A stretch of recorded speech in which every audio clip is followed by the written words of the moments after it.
I hope you can feel us, and you're definitely about to hang out with us. Just do the things that make you feel good in life. Is it helpful? Is it hurtful? Or is it going to make people laugh? How would you identify yourself? Trusting yourself enough to put trust in strangers. It's a process, like everything else. Hey guys, so first of all, I just want to thank you so much for checking out this episode of Human to Human, part 1 with Monique Coleman. It was good, huh? Yeah, it was really good. But if you didn't get a chance to check out part 1, me and Monique talked about taking up space. Space? Take it up, right. We talked about how playing small does not serve the world. Monique also shared a personal story of her miscarriage, how we met, her discoveries as a Black woman, as an actress, as a philanthropist, and as a human. I believe that when we share stories like this, when we get deep, when we get real, it's healing and it brings hope. So part 1 was amazing, but part 2 is even better. You're gonna love it. Check it out. The secrets are supposed to be passed on. This is griot. This is what we're supposed to do. We may not have a tree that we can sit under, but this is our tree today. This is our tree. This Zoom call is our tree, and we are sitting under it and we are talking because that's what we're supposed to do. We're supposed to pass down the stories of how we continue to thrive here. What is it? How do we thrive here?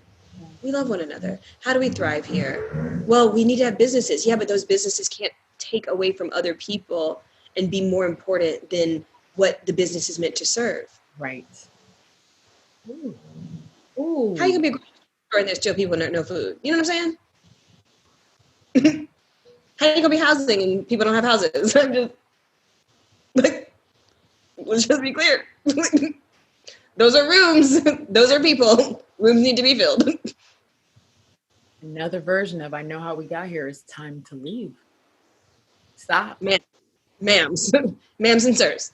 Ma'ams and sirs. When did we start trading paper for people? What? Repeat that. Well, repeat. When did we start trading paper? Paper. The least alive form of a tree. For my breathing,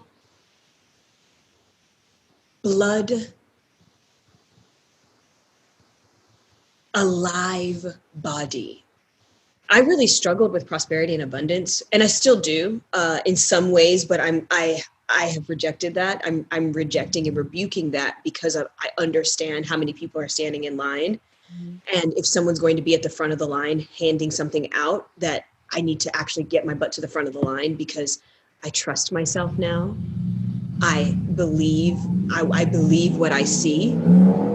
I honor and trust and believe what I don't see. And if anybody is going to be up there handing things out now I desire for it to be me. But for so long I didn't, because I didn't understand how why we aren't helping each other in every scenario. And now the system is so built in such a way that I can't help every person I see because it would actually be too depleting for the whole.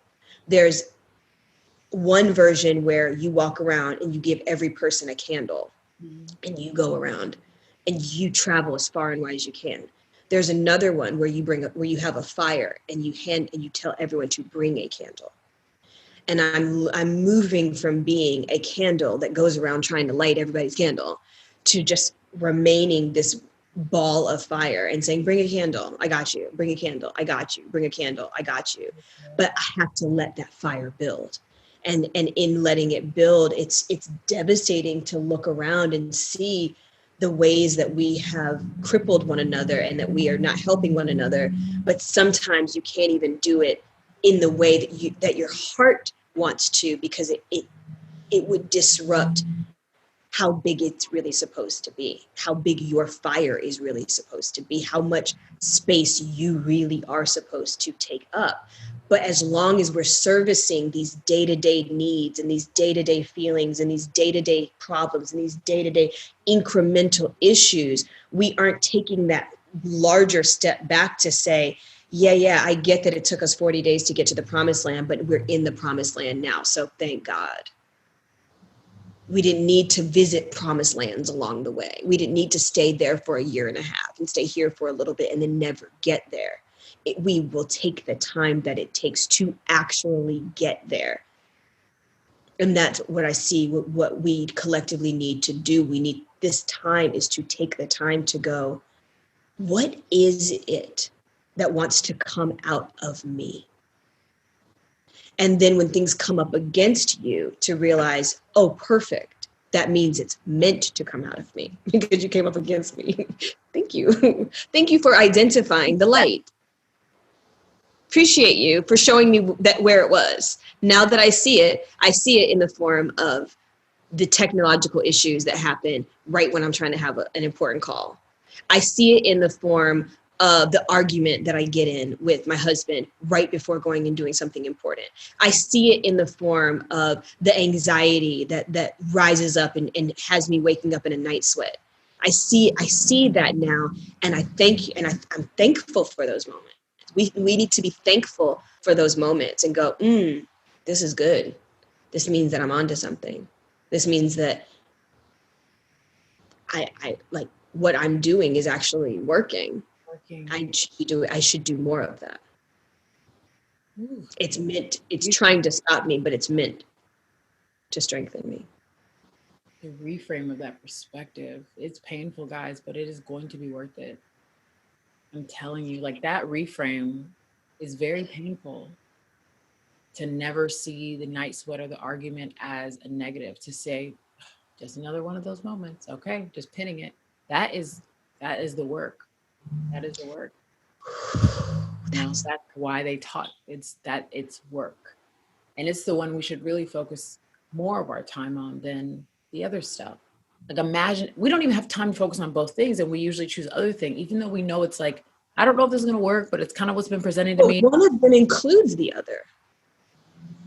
When we focus on our divinity, it includes everything you could have ever wanted, because everything you ever wanted was necessary for your divinity.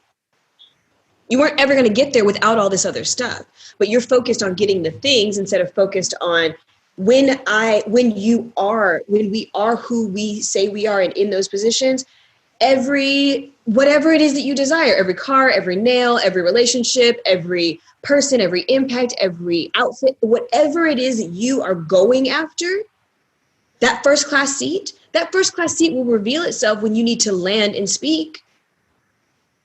And there's no other option for you because that is what your body needs. That assistant will show up when you have so much work that you're not actually getting it done and you drop a few balls. The assistant's not going to show up if you keep catching all the balls, because do you really need the assistant? Or are you just lazy and tired? But drop a few balls. Drop a ball or two and recognize, now I think I really need that thing that I was just wanting before. Our wants have to shift into needs because needs are always met. My dear, dear sweet friend Dana Clayton said that to me the other day. I do not know where she got that from, but that shook my whole world. I'm making my wants my needs because God meets needs.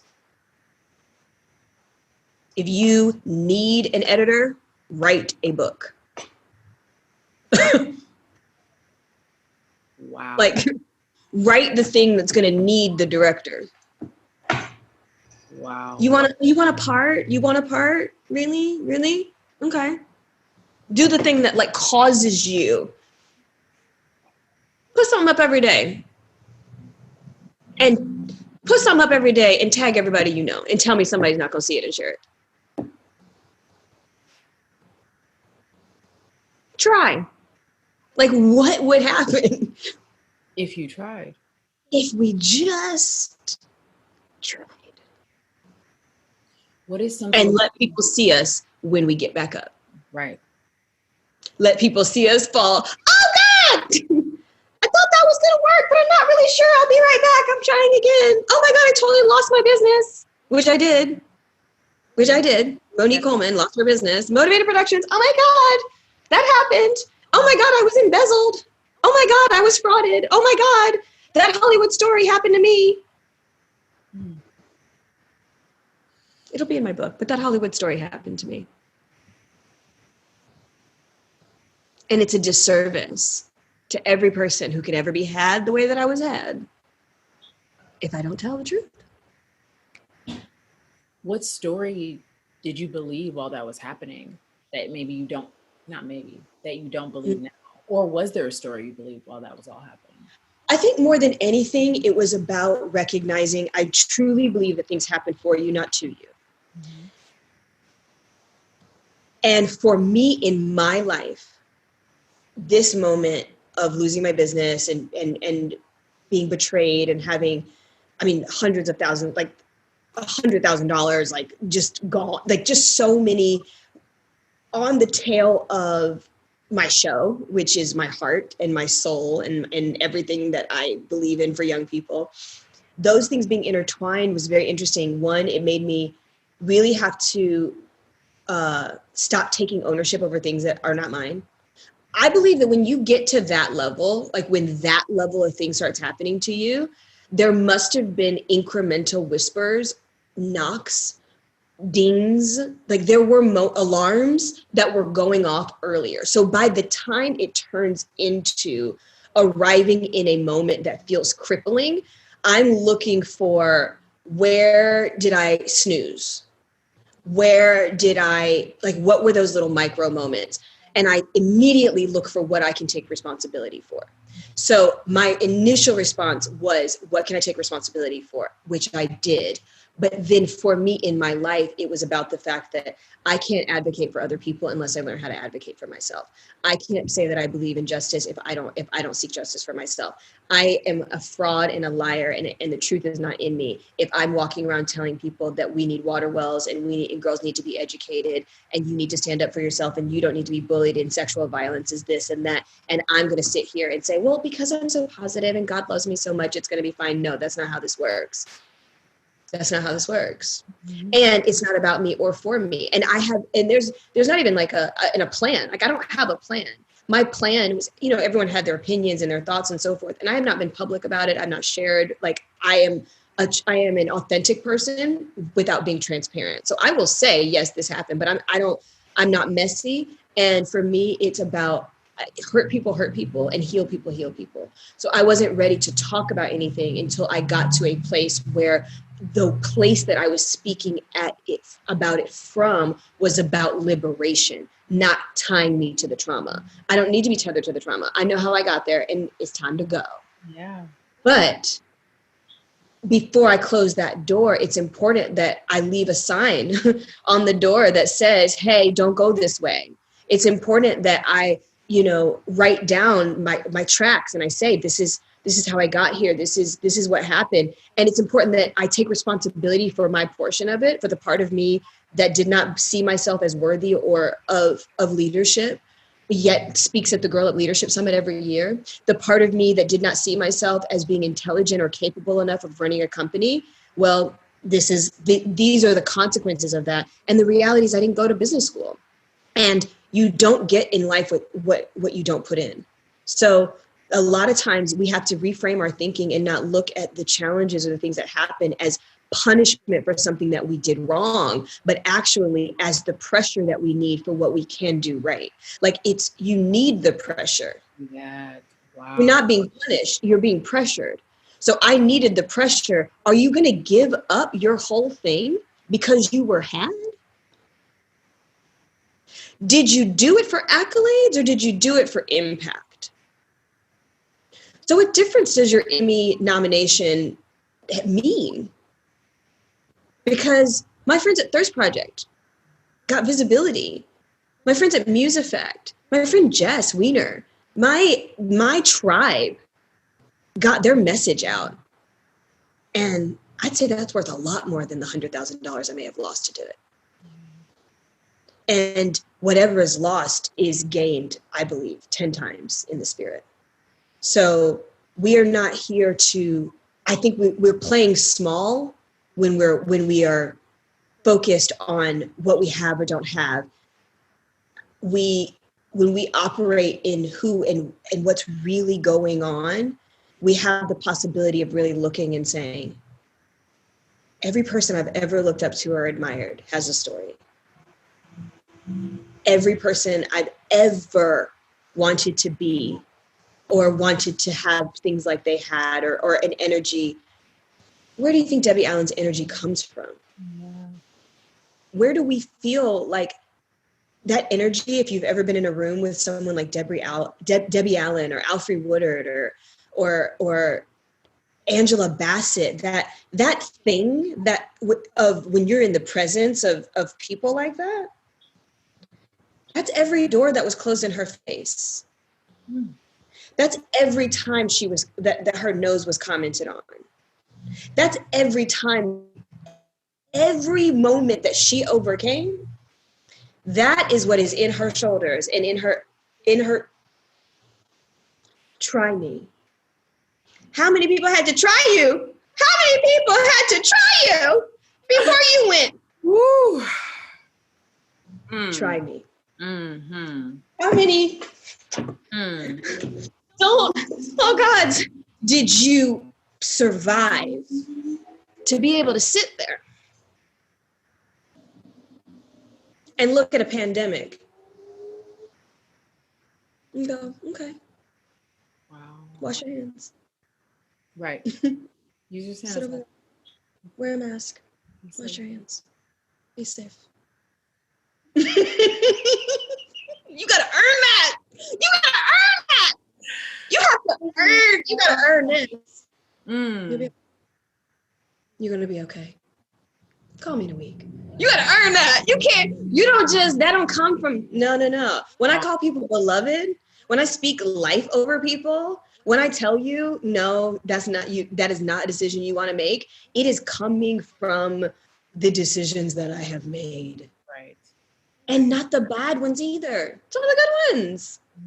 Some of the noble ones, some of the sweet, endearing, lovely ones. Every time someone tells me that they are going to buy their parent a house, I'm like, we're going to have a whole conversation about how to do that properly.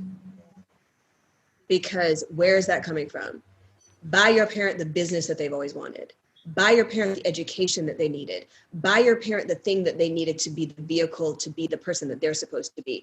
Don't buy your parent the trap that's going to keep them in the life that they gave you.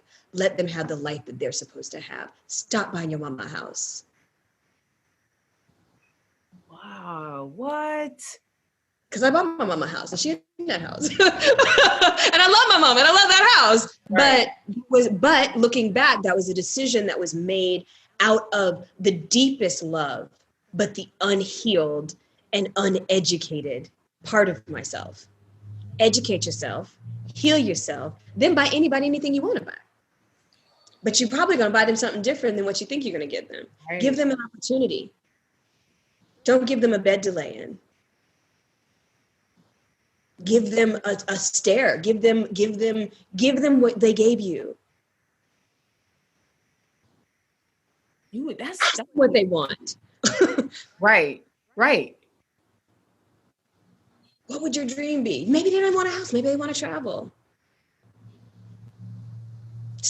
I think this whole conversation, I know we're at the end of it, this whole conversation is really, I feel like, been about shedding our presentational nature, trading presentation for presence. Yes. For human connection, for authenticity, for taking up as much or as little space as we desire, and just being true to who we are, but not by ourselves, human to human, to be true to who we are, who we can be, and to who we need, like, for each other and from each other. Wow, you just rewrote the bio there. Wow. Wow, trading that presentational view of ourselves. It is, y'all, I would really like to start watching my friends get up. I'd like to start watching my peers get up, the people I care about, the people I don't know, the people I admire. I do not have to only meet you when you're standing. And it is, that to me was such a pivotal part of this conversation. And just like you said, it adds to that same overarching theme of, we are going to shed this for this. Yes. Because this is actually truly more beautiful. Is it? This is actually the most beautiful thing that there is. What was the last thing you forgave yourself for the first time?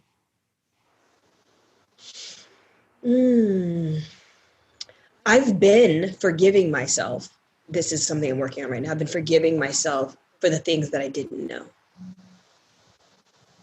What is that process like for you?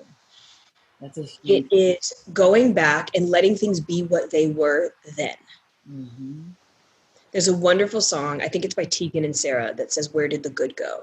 Where did the good go? Where did the love go? Where did the good go?" I think it's "Where did the good go?" And I've heard that song a bunch of times, and one day it clicked me, where did the good go? Because it was good. We need to stop rewriting our whole book just because we had a shitty chapter.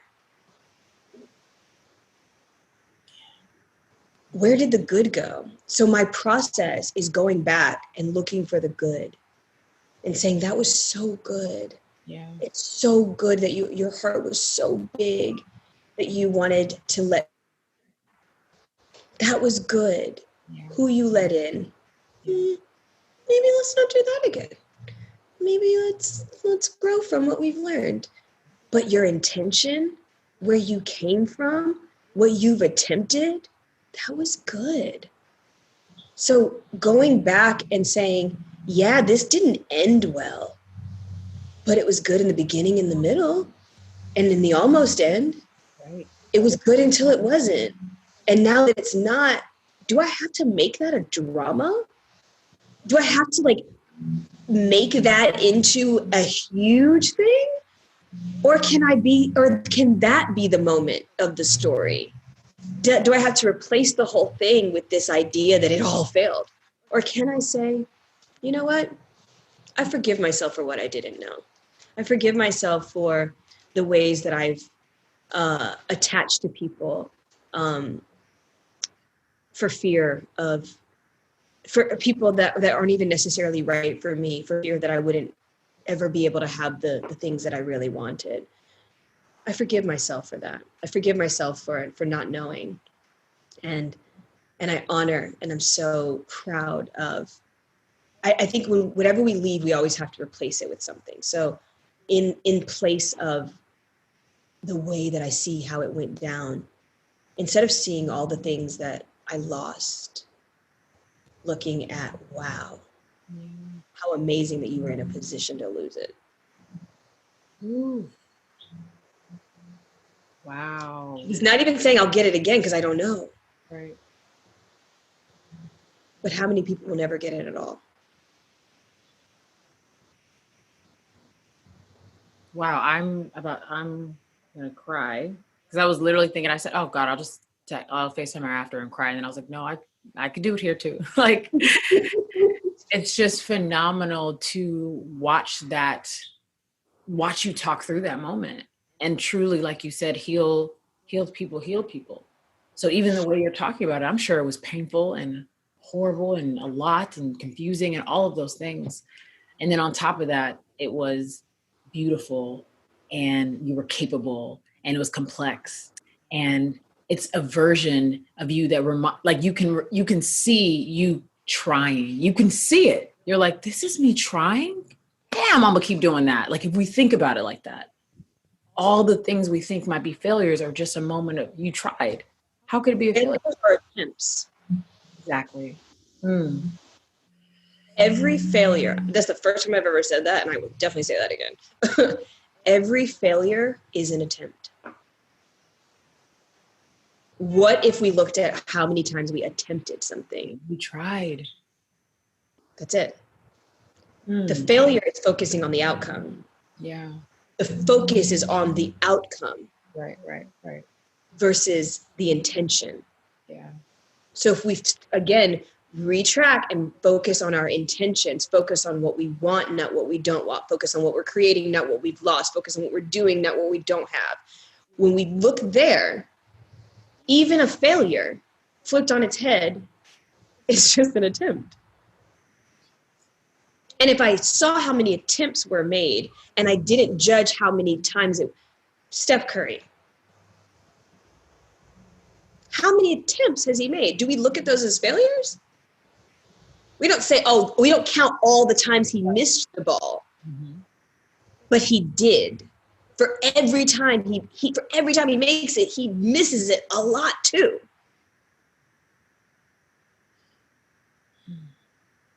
Those were all attempts. So before we end, I'd like to ask you, because I thought it was such a powerful moment. I heard you talk about this years ago in an interview. I'm sorry, I think it was in a TED Talk you did that was powerful. And you talked about disappointment and how that breeds purpose. And so we have talked about disappointments that we've both gone through, that we have experienced, that we feel like in sharing definitely healed people, or brought that moment. I mean, there were so many moments that I'm like, I feel the chills of a stranger right now. Like, I know it. Me too. And so can you talk a little bit about the moments that just were not certain for you, the moments that didn't make sense, that did breed disappointment, and how that gave you life into the purpose that you are so clearly in. You're so clearly in. I had to change my relationship to pain and stop looking at pain as a problem. Pain is not a problem. Problems are problems, and pain points to where the problems are. The pain itself is not the problem. So when we run away from how we feel and we avoid what's actually going on, we're actually focusing on the pain, not the problem. And I have first failed myself numerous times, giving my body away as a young person, giving my divinity away, my ideas, not valuing myself. That was the first line of defense, was like not being good to myself. And when I recognized, wow, I sabotage myself, I have crippling anxiety and fear, and the only place that I feel alive, visible, or seen is when I'm on stage or in front of people. Oof. When I forgave myself for the attention that I needed, and I started walking in my purpose, then other things started to show me what was out there and who I really was. And I have been betrayed on numerous occasions, most recently by a business partner inside my own company. The Emmys was one of the most weird days of my life. I think that was last year. So weird. I was in silence most of the day because I also had found out that the person who betrayed me was going. And I was still in the thick of it and choosing not to talk about it. But each of those victories that we win in silence, every battle that we fight and don't get a medal for, every day that I refrained from cursing, I don't mean like saying cuss words, because I say cuss words. Mm-hmm. But every day that I refrained from using the gift that I've been given and the power of the word, every day that I chose to seek forgiveness, to seek guidance, to show up to aspects of my personality that I didn't have. Like, I'm very organized, but I struggle with like follow through and things like that. It made me know that when I have everything that I believe is coming to me, that I will not for a minute take one strand for granted, because none of it would have been possible without that. And therefore, the only thing that we can do to the people and the situations that disappoint us, the only place that fits into our lives, every person that hurt us helped us. So say thank you. Thank you. Thank you. Without you, I wouldn't have known that I could pull myself out of crippling debt. Thank you. Thank you. Without you, I would not have been on the phone for 15 hours at a time. Sometimes, thank you. Without you, I wouldn't have gone from not answering my phone at all to answering my phone to not answering my phone with an attitude, to answering my phone with an attitude. To being like, can somebody else answer my phone? Like literally. Thank you. Yes. Thank you. Thank you. Thank you. Every one of these disappointments was an opportunity. If every failure is an attempt, every disappointment is an opportunity. Every freaking one of them. Not one isn't. Pandemic, opportunity. Loss, grief, opportunity, healing, connection, depth, growth.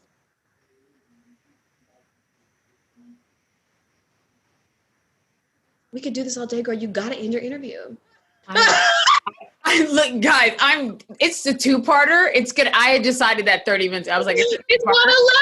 It was just two-parter. It's a two-parter, guys. And if I don't make it a two-parter, just come all the way here. And if you are here, if you made it to this point, thank you. Thank you. Thank you. Thank you.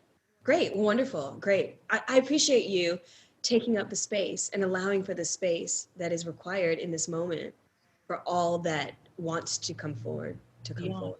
Had to, I mean, yes, I could have ended it 30 minutes. It's like, but we're in the space and we're here, and all I could feel was healing personally. So I don't take that for granted and think like, oh, it's just my healing. And no, if it's mine, it's somebody else's. And be here now. Yeah. Be here now. Human to human. Wow. Yeah. Wow. Yeah. No, it's been this has been the most enlightening and difficult season of my adult life. Yeah. And I haven't shared it with most people. I was walking on stages, crying backstage. I was in voiceover booths, witnessing arguments transpire about things that had to do with me while doing the voiceovers.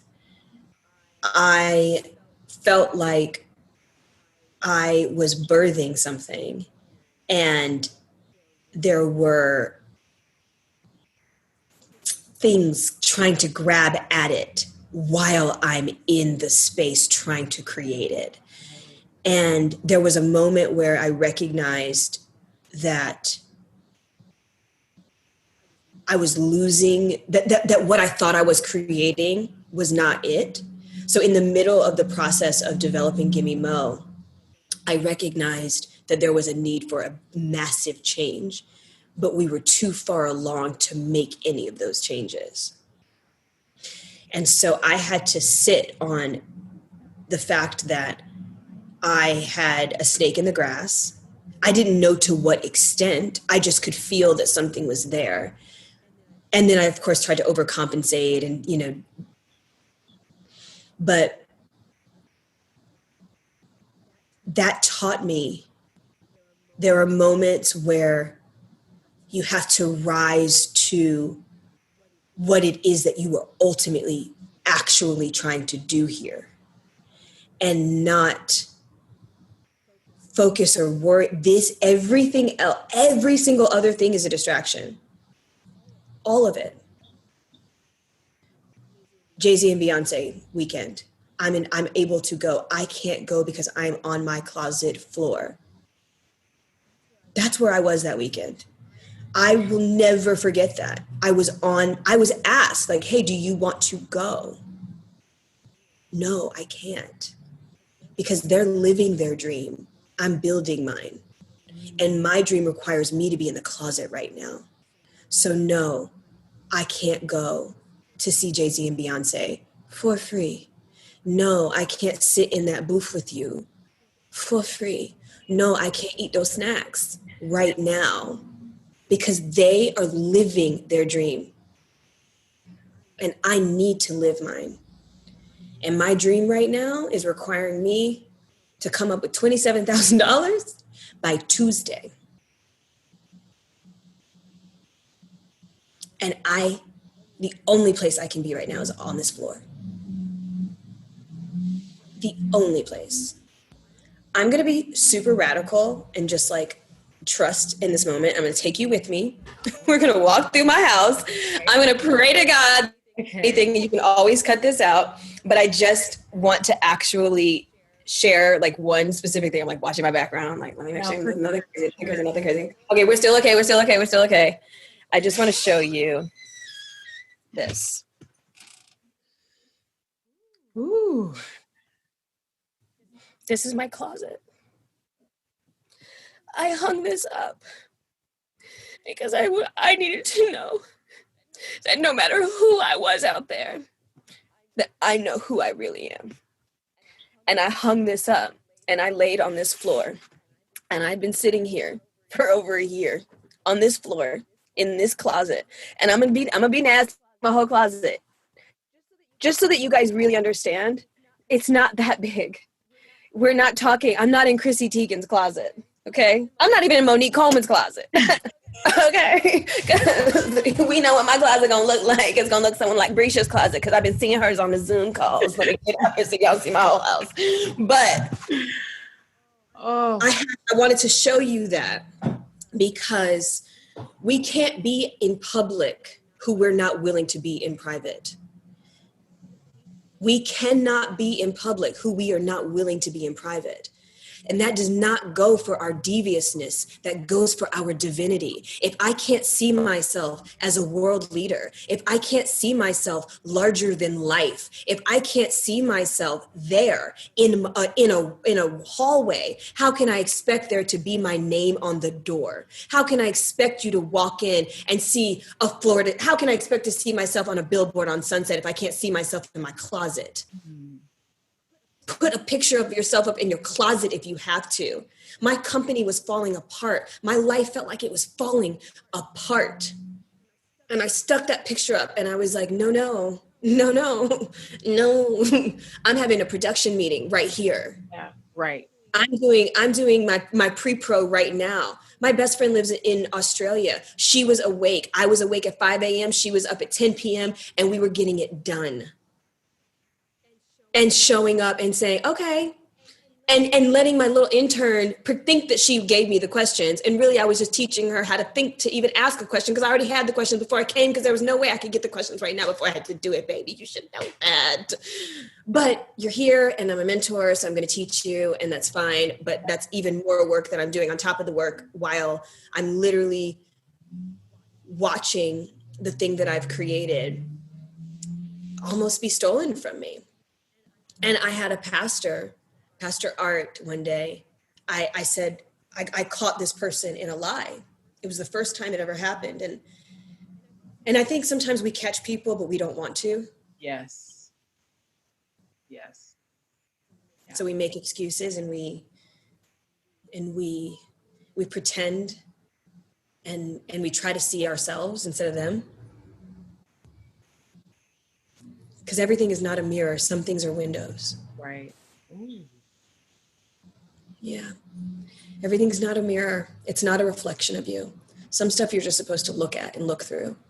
And what we do is we hold up a mirror to ourselves and we try to see in them something that's in us, and it's not in them, it's in us. And so I kept holding up this mirror of like goodness and light and all these things, but that's not what was there. That's what I was bringing to the situation. That's what I was that's what I was doing. I was being the light. I was being the forgiveness. I was putting my picture up in the closet. I was overcoming and doing in these things. And I had this pastor once, I caught this person in a lie. I had my pastor say, doors and drawers. If you were to open up Doors and drawers are where people hide things. Behind doors and in drawers, that's where people hide things. And he said, if you were to open a drawer or look behind a door, do you think there would be anything there? Immediately, like tears started to well. He said, stop. Like he didn't even let stop. And he said the three most profound words of 2018. Cut it off. Excuse me? Cut it off. Oh, but see, I don't think you understand. My show just came out 2 weeks ago. It goes till December. We're in October. It's October 17th. It came out October 5th or October 3rd. What do you mean? He said, you are always going towards life or towards death. And the moment you recognize you are going towards death, you're going towards death. It's an inevitability. But you're always only going towards life or towards death. You're either arriving or you're leaving. And that is the direction that you're going in. No matter what we want to believe, from the moment we took our first breath, we were going in a direction. And that's why every breath is so valuable. And that's why we need to stop speaking over our lives how we cannot breathe. Yes. Yes, we can. Oh.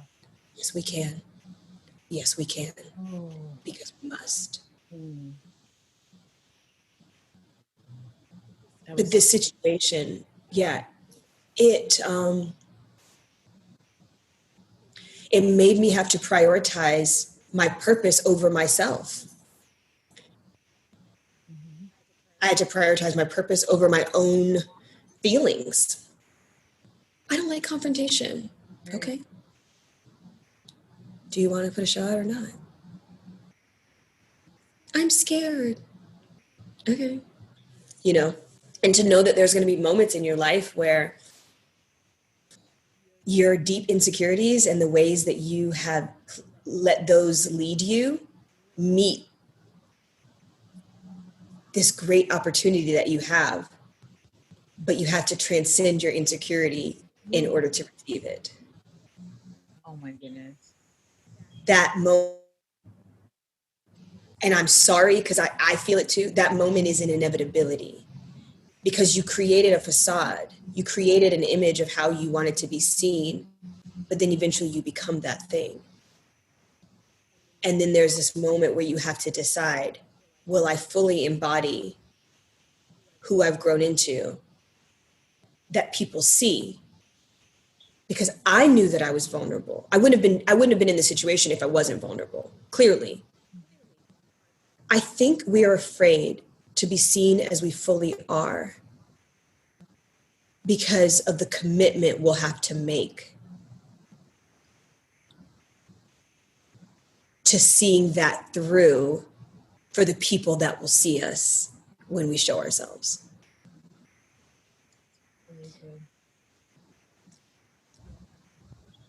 And the responsibility that we know comes with it. Yes. It's not because of something that we are afraid of. It's actually because of something that we know. Our deepest fear is not that we are inadequate. Our deepest fear is that we are powerful beyond measure. It's not that we are inadequate. It's that we are powerful beyond measure. It's actually our knowing.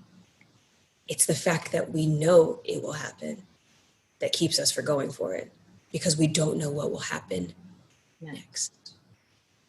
With the knowing of how powerful we are and not necessarily running after it, or I'm sorry, not avoiding it because we're fearful, avoiding it because we know. With that knowledge, what do we do with that? What in your personal process or journey do you do with that? And again, like I said, it's not one day. It's not You're going to love this. not one answer. But, You're going to love this. Okay. You're going to love this. This is for you. Hit us with it. For a long time. Hit us with it. Here it is. This is it. Woo. We connect to each other. Human to human. That's what it is about. We are afraid of what is on the other side because we don't know who's going to be with us. But if we connect to each other and we let people see us fall and rise and fall and rise and fall and rise, when we stand beside people as they fall and as they rise, and we hurt for them, with them, but not as them, because we don't take on their stuff, and we just connect to them, and we just walk around and we hold up mirrors and we say, yo, Stace, you doing your show inspired me to pick my show back up. We go, yo, Mo, you rocking those braids made me want to rock my braids. And I look over and I go, yo, Opes, you starting a network made me want to start a network. We go, hey, Mitch, them arms is real. Them arms is like, and also like first lady, and also book, and also law, and also mom, and also what? And also what? What? Thank you. Wow, okay. We connect to each other and we say, if Michelle would have left herself on the south side of Chicago, these kids over in Florida wouldn't be getting the education that they're going to get through the programming that she's creating.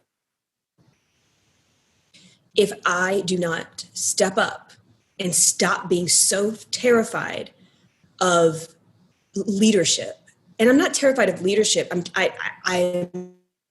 allergic to ego, the egoic nature of our existence. I'm about collaboration, not domination. But if I do not step up and just transform that, all of my ducklings, all of my tribe and my friends who need the skills that I've gained over these last years, their shows don't get made. They don't get financing. So my answer to what do we do with all of this power that is within us and this knowing that we are capable is we remember that it is bigger than us. We didn't give it to ourselves. It's bigger than us. And therefore we will have everything we need in order to be able to do it. But just like getting your training wheels off your bike for the first time and learning how to ride, there's a moment where the wheels are off and you find your footing. But the thing is you have to keep moving. The only way to stay in balance on these two little tires is to keep moving. It is terrifying to see yourself as a media mogul that you are. It is. It's frightening. I get it. It's terrifying to imagine that people are going to call you and ask you to take interviews with Michelle Obama. Yes, I'm claiming it. It's terrifying to think, what am I going to do in that moment when I'm given an exclusive, which you kind of got today? Well, who will I be? What will happen in that moment? Doesn't matter. Be with you. And the way that you know that people will be with you, go be with somebody else. Every lonely person listening, go be with somebody. Every broken person listening, go help somebody. Every person who feels like nobody's there for you, who's the last person that you were there for, really there for, selflessly, despite the things that you said to yourself that you would or would not do? When is the last time you selflessly showed up for another person? Go do that. You want people to show up for you, go show up for someone else. You want to connect deeply or to have friends or to have money, give somebody, split something with somebody. Take your last dollar and give somebody 50 cents and see what happens. Take your last dollar and give somebody 50 cents and see what happens. We are meant to multiply and we're meant to be in community. And my deep belief is that the entirety of this pandemic, the whole purpose of this pandemic was for us to remember that. Stop trading paper for people. Just stop. We have to stop. Stop. Stop fighting each other over resources that are dwindling because of our fighting. Stop. Stop putting kids on the front line. Yes, it is true that every revolution has always been led by young people. Stop. Let the kids go to school and be educated. They're not supposed to pick up our dirty work. They're not supposed to be on the front lines because I wasn't brave enough to do it when it was my time. Stop that. Stop traumatizing and re-traumatizing one another with on the internet by letting us watch people take their last breath. Stop that. Stop. Because you can put up a sensitivity and an alert to let me know everything else. You can let me know that we have a curfew. Why can't you let me know that we can't see that that's not okay? Because the people are not in the position to say that. So I need you to become the multifaceted, multi-platform media mogul that you are. I will become the thought leader and elder that I am intended to be, and the whisperer and the influencer to influencers. And whoever's listening that has a script or a book or wants to go back to school or start a family or whatever it is that you know that you are meant to do, do not let where you think you need to be and what Zoom call meeting that you are late for keep you from the conversations and the moments that you are meant to have that are supposed to unlock your purpose, because other people are attached to that purpose. And that is not scary. The kids you're going to send to school, the wells that we can build, the ways that we can transform communities, the projects that we can overturn, the housing, the homes that we can provide for people, that's not scary. And why would God give you all this divinity, all this purpose, all this talent, all this beingness? Of course you would explode if it was for you. It's not for you. It's your gift to be given. It is not for you. So don't take more than is what is yours, but take up the space that belongs to you. And when you do that, that line of people will get shorter and shorter and shorter. And you will be more of who you were meant to be. And that inherently is harmonious. So there really is nothing to be afraid of. There's no pandemic to fear. There's no virus to fear. You shouldn't even be afraid of yourself, because I believe that it was all written in the stars before we ever got here. And if we can just withstand the dark light enough, we will see how bright we actually shine. Can we just take a deep breath together? Of course we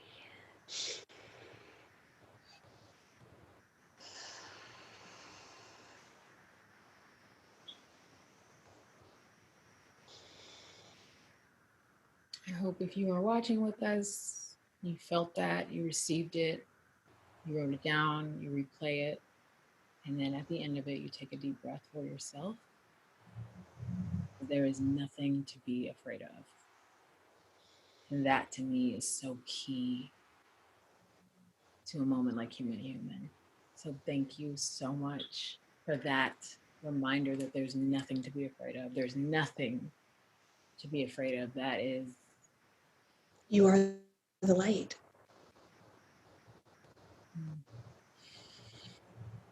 Whew. I know I do nothing to us. Well, I adore you. I don't know what the people like. I'm not shocked. I'm shooketh. I'm not shocked. Usually I'm shooketh and shocked. Oh my God, that's serious. I'm not shocked, but I'm not shocked. I'm shooketh. I'm just shooketh. Yeah. Shooketh. Just bone, spirit, mind, all of the body is so connected to this moment. Whoever has finished and come through this journey with us, I really want to thank you. I see you and I feel you deeper than you understand. We both feel you. I can feel her. Mhm.